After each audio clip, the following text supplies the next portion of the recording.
ঘাটালে হাজির বিরোধী দলনেতা শুভেন্দু অধিকারী। মুখ্যমন্ত্রী মমতা বন্দ্যোপাধ্যায়ের ঘাটাল সফরের পর আজ ঘাটালে এসে পৌঁছলেন বিধানসভার বিরোধী দলনেতা শুভেন্দু অধিকারী।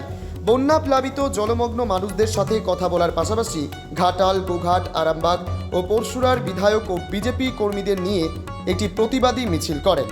ঘাটালের হাসপাতাল মোড় থেকে মিছিলটি শুরু হয়ে শেষে হয় কোন্নগর এলাকায় শেষ হয়। সেখানে তিনি একটি প্রতিবাদ সভা করেন। প্রতিবাদ সভা থেকে রাজ্যের শাসক দল তথা তৃণমূল কংগ্রেস, মমতা বন্দ্যোপাধ্যায় ও অভিষেক বন্দ্যোপাধ্যায় এবং ঘাটালের সাংসদ দীপক অধিকারী সহ সেচমন্ত্রী মানুষ ভূঁইয়াকে কটাক্ষ করেন।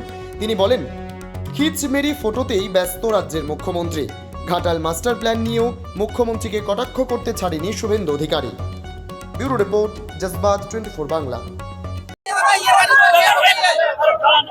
ये रैली जो बाढ़ हो रहा है हर साल पूरा घाटाल एरिया, आरामबाग एरिया में, आज ये घाटाल का जो बाढ़ पीड़ित जनता है उसको लेकर सब डिवीजन ऑफिसर के सामने हमारी प्रदर्शन है।